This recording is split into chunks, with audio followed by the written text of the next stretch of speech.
waxaan ka sheekeynayaa haddii lay ogolaado qiso yaroo kooban nin imaama oo masaajid ka imaama masaajid weyn oo jaamica ayaa wuxuu yidhi habeenada ka mida ayaan riyooday waxaan ku riyooday nebi maxamed sala allahu calayhi wasalam rasuulku wuxuu yidhi man ra'aanii fi lmanaami faqad ra'aanii xaqa aniga qofka riye igu arkaa toos buu ii arkay leanno shaydaanku nebi maxamed iskuma soo ekaysiiyo markii uu riyooday ayaa wuxuu nebi maxamed ku yidhi sala allahu calayhi wasalam ninkii hebel saddex magac intuu u sheegay waxaad ugu bishaaraysaa inuu macayga jannada yahay allahu akbar waxa weeyaan nebi maxamed maciisa jannatu lfirdowsi alaclaa inaad noqoto oo wax dee aan ereya lagu cabiri karin qof kastoo muslina oo mu'miniina qaayada ugu dambaysay inuu gaadho noloshiisa ay rabto uu rabo inay tahay wuxuu yidhi waan farxayoo nebi maxamed baan arkay waan murugoodayoo ma yihi kaa nasiibka badan ee nebi maxamed jannada kula rafiiqaya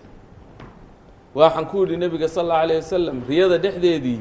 maanigaa nebi maxamedow kaas wuu igu celiyey buu yihi riyada dhexdeedii maya waa hebel wuxuu yidhi intii ka dambeysay hurdo maan seexan waan ooyayey farxad iyo naxdinba way igu dhex jireen mar maa noqon kaa nasiibka badan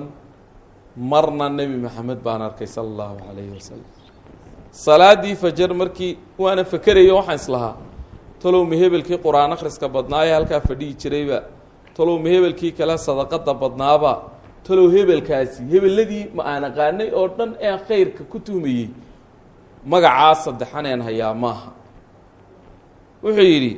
markii aan salaadii fajar masaajidkii dadkii tukiyey ayaan microfonka qabsaday ma idinku jiraa nin magaciisa la yidhaahdo saddexdaa magac intuu sheegay wuxuu yidhi nin yaroo miskiin ahoo min caamati innaas dadka dee kuwa ayaa soo kacay waxaan ku yidhi buu yidhi muraad baan kuu leeyahay maqsinkaasaynu wadageli doonaa halka imaamku wuxuu yidhi markii ayaan ku idhi warnio xalay riyaan kugu arkay ishaaro weynna waan kuu sidaa oo nebi maxamed baan riyo ku arkay sala allahu calayhi wasalam markaan qisadii uga sheekeeyey aad buu u ilmeeyey buu yidhi laakiin wuxuu yidhi waxaad ii sheegtaa waxa aad ku mutaysatay camal weyn baad kolley ilaahay dee ajrigaa kugu siinaya riyadaasina waa dee riyo qiimo badane ii sheeg wuxuu yidhi sir bay ahayd anigiiyo ilaahay noo dhaxaysa sheekhe halkaasi ha taabane waad mahadsantahay inaad fariinta soo gaadhsiisay wuxuu yidhi waxaan ku yidhi buu yidhi anigu sirtii waxaan ka soo ogaaday meel kale waxaan doonayaa anigoo aan ku magac dhabaynin inay ka faa'iidaystaan muslimiintu ii sheeg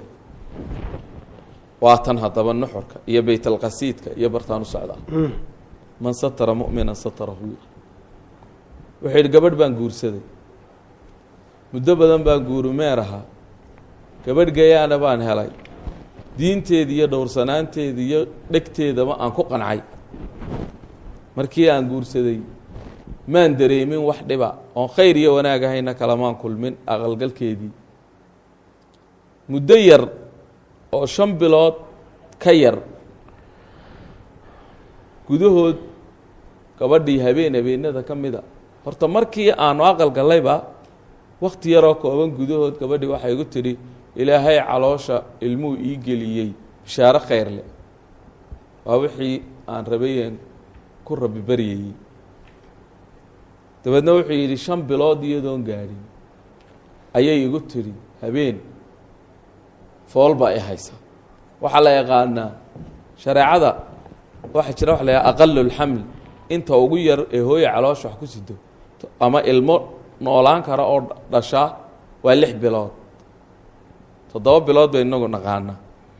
laakiin xagga fiqiga waxaa la yaqaa 6 bilood tusaale ahaan oo kale waxaa la kala gooyaa 2 aayadood oo qur'aan ah والوالدات يرضعن أولادهن حولين كاملين والله سنdood حولين كاملين وافر لبات تكلنا waxa weeyaan maxaan idhaahdaayay hooyadu ilmaha intay caloosha ku sidayso وحمله وفصاله 30 شهرا intii uu hooyadu caloosha ilmaha ku siday iyo intay nuujinaysay waa 30 bilood markaa nuujintii oo 24 halka ugu badana marka la soo qaato iyo xamligii halka ugu yar marka la soo qaato 24 marka 6 laga jaro marka laga jaro 30 marka 24 laga jaro maxaa soo hadhaya 6